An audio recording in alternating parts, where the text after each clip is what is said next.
first time since the Tawang clash, Defence Minister in Arunachal to inaugurate road projects. जिस भावना और गति के साथ विकास कार्यों को अंजाम दिया है, उसकी जितनी भी सराहना की जाए वह कम है। अधिक से अधिक सीमावर्ती क्षेत्रों को जोड़ने की योजना यह हमारी सरकार की प्राथमिकताओं में है, ताकि वहां रहने वाले लोगों को विकास के साथ साथ उनमें व्यवस्था के प्रति एक विश्वास की भावना भी विकसित हो सके।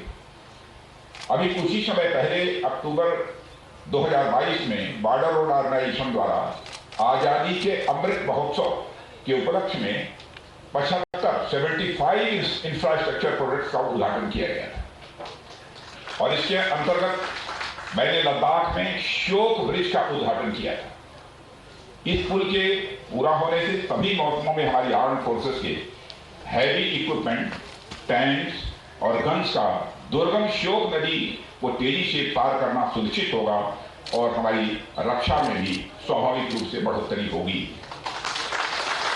और इस दौरान जब मैं लद्दाख गया था तो मैं वहां के लोगों से मिला था और उससे मैंने बातचीत भी की थी और मुझे अच्छी तरह याद है कि भारत माता का जय हो, भारत माता की जय का उद्घोष वहां के लोगों ने किया था। भारत माता की जय का यह उद्घोष जो श्योक के किनारे वहां के लोगों और हमारे बॉर्डर रोड ऑर्गेनाइजेशन के जवानों ने मिलकर लगाया था, थोड़ी देर के लिए मानो उस विसर्जन में भी उल्लास भर गया था और पत्थरों में भी तरंगें उठने लगी थी। यह देखकर भारत की राष्ट्रीय एकता और अखंडता पर मेरा विश्वास और गहरा हो गया था और वह केवल एक उद्घोष भर नहीं था, केवल एक जय जयकार भर नहीं था, बल्कि हमारे देश की संप्रभुता को अक्षुण्ण रखने का बीआरओस और सेना और आम नागरिकों का एक मिला जुला संकल्प था। वह एक विश्वास का उद्घोष था कि चाहे कुछ भी हो जाए पर हम भारत माता की आन बान शान पर किसी भी सूरत में आंच नहीं आने देंगे। मुझे उनके चेहरे पर खुशी साफ तौर पर दिखाई दे रही थी। उन्होंने बताया कि चाहे डेमचौक हो या डीएफ दौलत बेग ओल्डी सेक्टर, लद्दाख में रोड्स के डेवलपमेंट की गति यह सब अभूतपूर्व है। पहले डेमचौक में लोगों को दर्रा पार करने के लिए घोड़ों और खच्चरों का इस्तेमाल करना पड़ता था, पर आज वे किसी भी वाहन से यात्रा कर सकते हैं। वैसे तो सुनने में यह बड़ी साधारण सी बात लगती है, पर जो लोग अब तक बिना किसी रोड इंफ्रास्ट्रक्चर के अपनी जिंदगी बिताते आए हैं, उनके लिए यह डेवलपमेंट बहुत बड़ी बात है। साथियों, बदलती दुनिया, बदलते समय और राष्ट्रों के बदलते इंटरेस्ट के मद्देनजर किसी भी राष्ट्र को अपने आप को सतर्क रखना एक बहुत बड़ी आवश्यकता है। दुनिया में आए दिन किसी न किसी प्रकार के कॉन्फ्लिक्ट की स्थिति, संघर्ष की स्थिति पैदा होती हुई दिखाई देती है। हालांकि भारत हमेशा युद्ध के खिलाफ रहा है और यही हमारे भारत की नीति रही है और यह कोई आज की बात नहीं है। भारत एक ऐसा देश है जिसने कि पूरे विश्व को वसुधैव कुटुंबकम यानी the whole world is family यह संदेश दिया है। हमने भारत की सीमा में रहने वाले लोगों को ही अपने परिवार का सदस्य नहीं माना है, बल्कि पूरे विश्व की धरा पर रहने वाले लोगों को अपने परिवार का सदस्य मानने वाला दुनिया का इकलौता देश यदि कोई है तो हमारा और आपका देश है भारत। मैं आपको याद दिलाना चाहता हूं कि भगवान श्री राम ने हमें सिखाया है कि शस्त्र धारण किया जाता है तो शास्त्र अथवा धर्म और मर्यादा की रक्षा के लिए शस्त्र धारण किया जाता है। श्री राम ने हमें यह भी सिखाया है कि दूसरे देशों और राज्यों पर आधिपत्य के लिए युद्ध नहीं किया जाना चाहिए। लंका पर विजय पाने के बाद उन्होंने स्वयं राजा बनकर न्याय संगत व्यवहार करते हुए विभीषण जो उन्हीं के उत्तराधिकारी थे उन्हीं को राजा बनाया था। भगवान बुद्ध ने भी हमें अहिंसा का ही पाठ पढ़ाया है। इसी महान विरासत के चलते भारत ने कभी भी कोई युद्ध अपनी तरफ से प्रारंभ नहीं किया और न ही किसी देश की 1 इंच जमीन पर भारत ने कभी कब्जा किया है।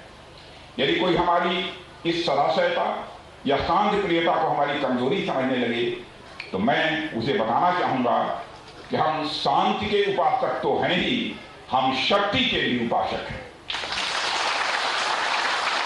भगवान श्री कृष्ण भी श्रीमद् भागवत गीता में हमें धर्म की रक्षा के लिए, न्याय और सत्य की रक्षा के लिए युद्ध करने की प्रेरणा दी है। अभी कुछ समय पहले हमारे माननीय प्रधानमंत्री श्री नरेंद्र मोदी जी ने this is not the era of war यह कहकर भारत के संकल्प को पुनः साफ कर दिया है और दुनिया का ध्यान इस संकल्प की ओर उन्होंने आकर्षित किया है। यानी हम युद्ध में यकीन नहीं रखते, पर अगर हम पर युद्ध थोपा जाता है तो हमने उसका जमकर मुकाबला किया है और आगे करेंगे भी, इस पर भी हमारा पूरा यकीन है। इसके लिए हमें हमेशा तैयार रहना चाहिए और हम तैयार हैं। हमारी आर्म्ड फोर्सेस हमेशा इस बात को गंभीरता से ध्यान में रखती है और मुझे ये कहते हुए खुशी होती है कि बॉर्डर ऑर्गेनाइजेशन सदैव उनके साथ कदम से कदम और कंधे से कंधा मिलाकर चलता रहता है।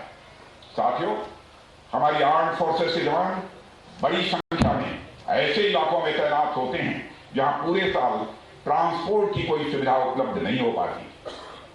खासकर ऐसे समय में जब ठंड पड़नी शुरू होती है, कई इलाकों में रास्ते बर्फबारी के कारण बंद हो जाते हैं। ऐसे में ये सभी प्रोजेक्ट हमारी सेनाओं तक राशन और मिलिट्री इक्विपमेंट आदि पहुंचाने में कारगर साबित होंगे। मैं कह सकता हूं कि सुरक्षा की दृष्टि से हम जिस तरह दिन ब दिन मजबूत हुए हैं, उसमें बॉर्डर ऑर्गेनाइजेशन का एक बहुत ही महत्वपूर्ण योगदान रहा है। और साथियों, अभी कुछ समय पहले का उदाहरण आपके सामने रखना चाहूंगा। पिछले दिनों नॉर्दर्न सेक्टर में हमें जिन परिस्थितियों का सामना करना पड़ा और जिस प्रकार हम उसका दृढ़ता से मुकाबला करने में सक्षम रहे, वह बिना पर्याप्त इंफ्रास्ट्रक्चरल डेवलपमेंट यानी बुनियादी ढांचों के विकास के संभव नहीं हो सकता। ऐसी सिचुएशंस में हमें इन एरियाज के डेवलपमेंट के लिए और भी प्रेरित करती हैं। यह हमारे लिए गौरव का विषय है कि इन इलाकों के डेवलपमेंट के लिए हमारे पास बीआरओ जैसा एक डेडिकेटेड ऑर्गेनाइजेशन है। मेरे बहनों भाइयों, So for the first time since Tawang clash, Defence Minister in Arunachal Pradesh inaugurating 28 road projects. My colleague